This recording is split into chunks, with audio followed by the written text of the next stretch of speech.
Guru Balachandran is a Kalaripayattu master. As such, he is considered a representative of the gods, the incarnation of the whole line of gurus dedicated to this martial art.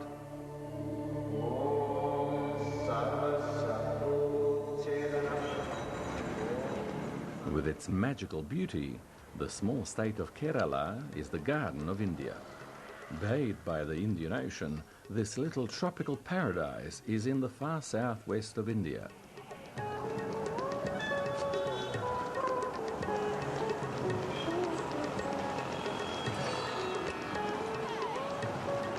A legend tells of the creation of Kerala.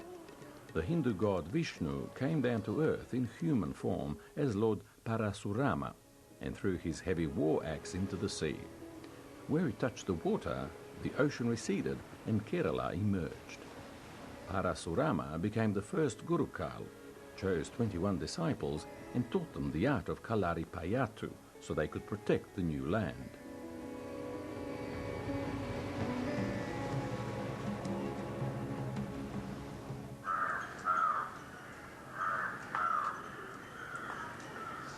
Every morning, the students meet at the gymnasium called the Kalari to greet their master. Guru Balachandran has a very philosophical approach to his art.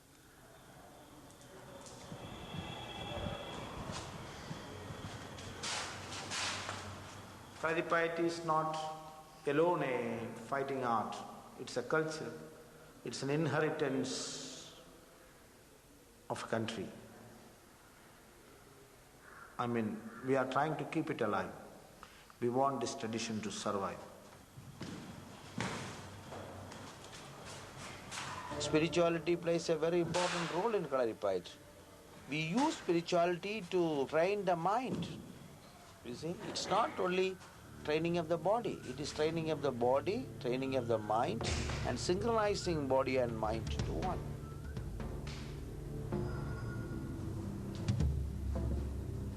Because Kalaripayattu itself becomes a sort of religion.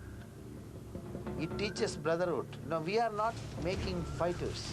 We are making human beings, very good human beings.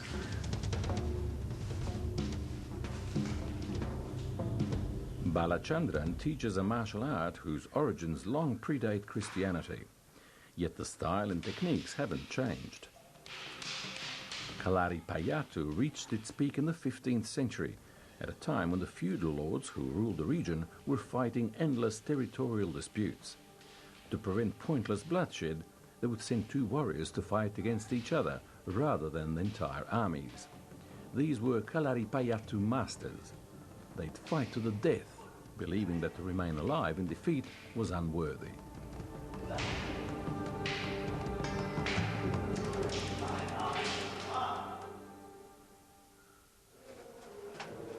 Those warriors always belonged to the Nair caste, but today men and women from other castes may learn Kalaripayattu.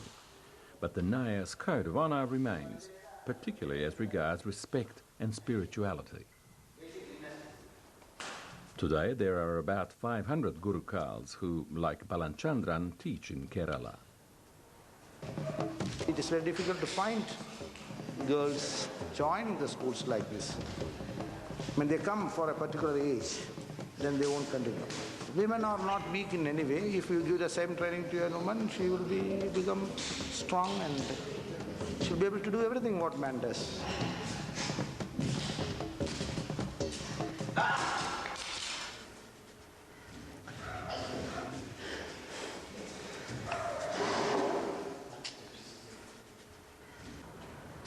These plants, what we see here, are medicinal plants which we use for preparing many sort of medicines.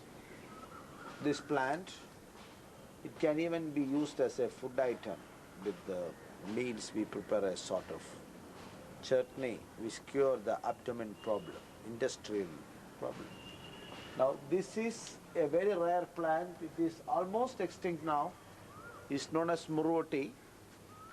If you take the leaves of this plant and if you keep chopped meat and tie it, after some time if you take it out, you will find it as one piece. So in olden days, warriors used to use it.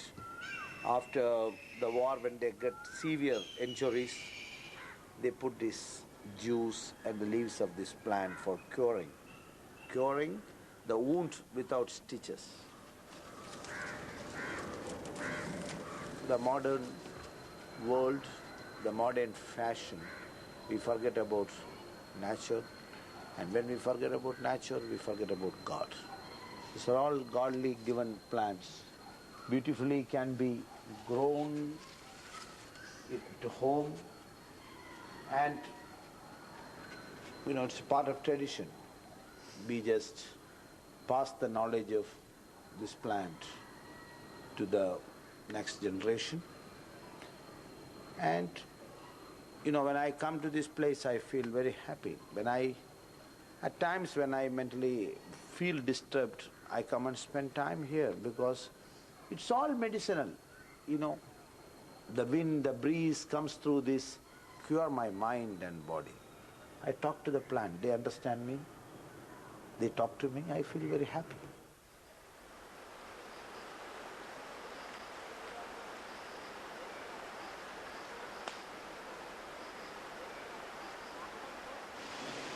Once, thick rainforest covered Kerala.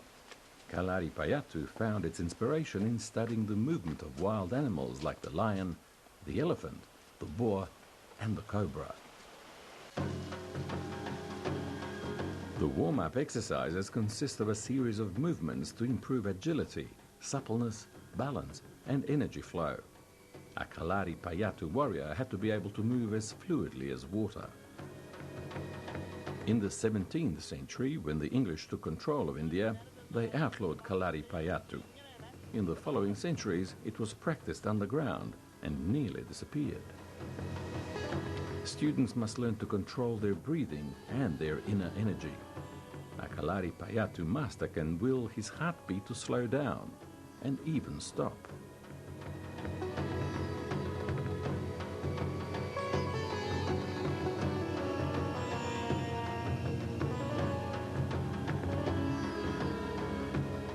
In Kalaripayattu, body and mind must be in total harmony.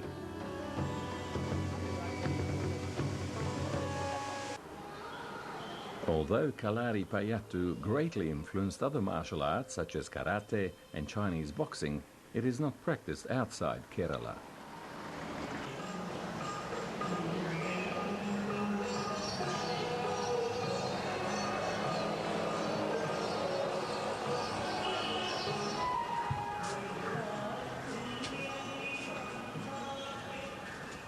Back at the Kalari, it's time to feed the body. Balachandran watches over his students' dietary needs.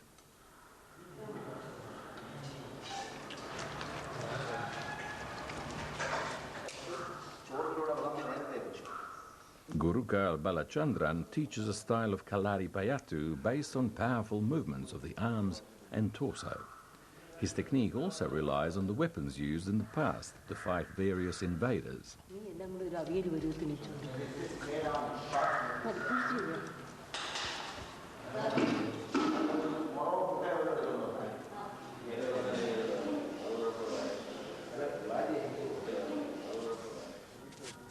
The students wear a loincloth called a kacha. Its simplicity allows total freedom of movement. They study the 800 marmans, the nerve points on the body. A blow against any one of them can cause a severe wound or even death. Legend has it that a Nair warrior could hit a marman just by looking at it.